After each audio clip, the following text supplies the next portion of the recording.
उसमें खुद बहन जी ने भी बहुत बड़ी मदद करी और उन्होंने इस बात को कहा कि दलित का जो भविष्य सुरक्षित है, अगर हम कमज़ोर पड़ रहे हैं तो वो यादवों के मुकाबले ब्राह्मणों के साथ या ब्राह्मणवादी ताकतों के साथ बीजेपी के साथ है। तो उन्होंने भी इसमें मदद करी और आप सहमत हैं ऐसा हुआ है अपने वोट को उधर धकेलने में। तो वो किसी पे इल्ज़ाम न लगाएं, इस इल्ज़ाम का ज़्यादातर श्रेय उन्हीं को जाता है। हवा तो बनाई, समाजवादी पार्टी ने भी कहा कि बहन जी तो चुनाव लड़ ही नहीं रही हैं, सरेंडर कर तुमने लड़ते देखा था क्या कहीं? नहीं, एक ऐसी हवा तो बनाई गई ना। तो वो हवा कहाँ बनी? वो तो जो आंखों से दिखा वो लोगों ने कहना शुरू कर दिया। बहन जी इस इलेक्शन के अंदर कितनी सक्रिय थी। देखिए, उनके मुद्दे थोड़े से दूसरे थे। उन्होंने मान्यवर काशीराम की तरह संघर्ष की राजनीति को चुनने के बजाय सुख की राजनीति को चुन लिया और उन्होंने टकराने की बजाय अपने कौम की, अपने जो मतदाता वर्ग है उसके सुखद भविष्य के लिए इन ताकतों से टकराने के बजाय अपने आप को मुकदमों से बचाने पे ज़्यादा ध्यान रखा। तो अगर इसका श्रेय जाता है किसी को तो बहन जी को इस चीज़ का श्रेय सबसे ज़्यादा जाता है। अब वो ये ना कहे कि नैरेटिव किसी और ने सेट किया था।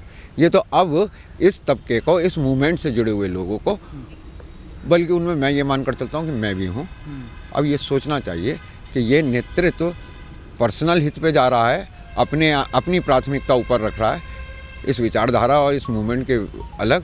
तो नेतृत्व पे विचार करना चाहिए। बीजेपी के बहुत ही कट्टर हिंदुत्ववादी विधायक रहे हैं, संगीत सोम वो हार गए हैं, जबकि वहाँ योगी और मोदी ने बहुत तकड़ी रैली करी थी, एक यूनिवर्सिटी का वहाँ शिलान्यास भी किया था। देखिए, मैंने लोनी वाले का तो अभी आपको पोजीशन बताया, 8,000 से हारे हैं, 45,000 बीएसपी के पास वोट गया है, 25-30 हज़ार वोट जो है वो संगीता धामा पे गया है।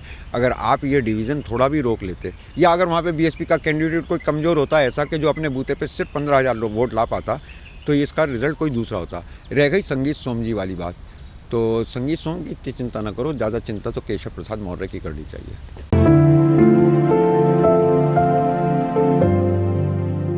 मैं स्वामी प्रसाद मौर्य जैसे लोगों के लिए कोई सलाह नहीं दे सकता। रह गई जयंत चौधरी जी की बात, तो मैं आपको पहले एक बात बता दूं, बहुत सीधी सी। पॉलिटिक्स कर रही थी बीजेपी, इलेक्शन लड़ा रहे थे जयंत चौधरी और अखिलेश। कांग्रेस फॉर्मेलिटी कर रही थी और बहन जी क्या कर रही थी, बहन जी से ही जाके पूछ लेना उन्होंने क्या दे के क्या लिया है। हो सकता है कोई पद ले लिया हो सकता है अपने महल बचा ली हो सकता है कि अपनी जांच बचा ली हो, तो वो क्या कर रही थी ये उनसे पूछ लीजिएगा।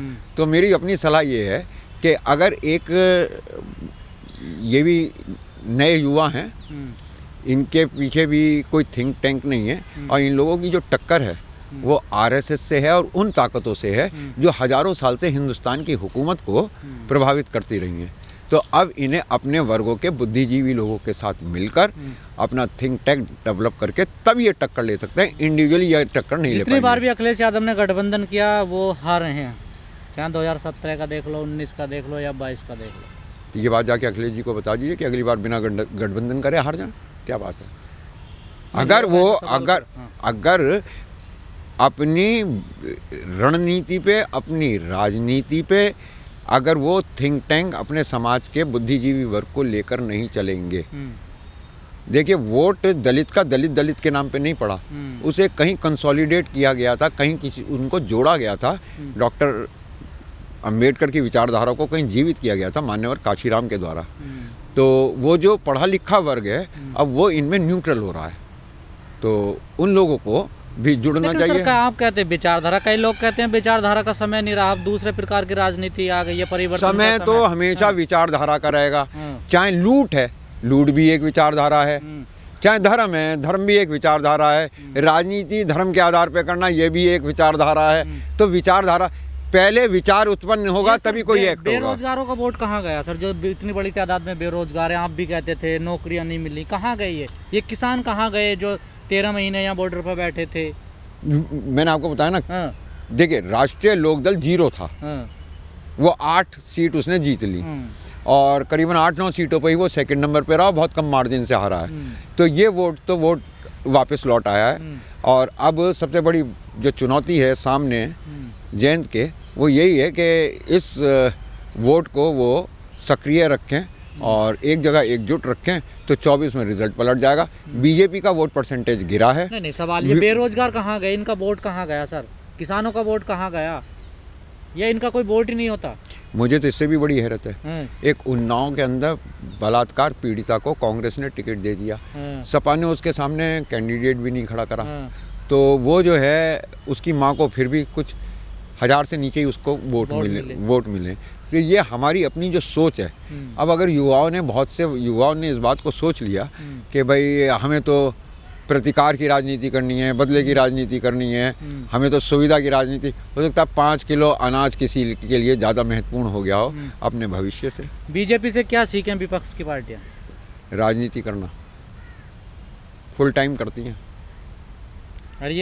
और ये पार्ट टाइम करती हैं। ये विपक्ष वाले पार्ट टाइम करते हैं। कौन जाता है जयंत के पास?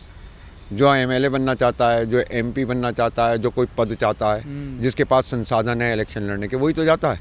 लेकिन जो साधन संपन्न लोग हैं वो बैठ के पूरी नज़र रखते हैं सारी राजनीति के ऊपर और तब बीजेपी को सपोर्ट करते हैं। बीजेपी की जो ताकत है वो लोग इलेक्शन में चेहरा भी नहीं दिखाते, वो कभी मंच पे भी नहीं आते।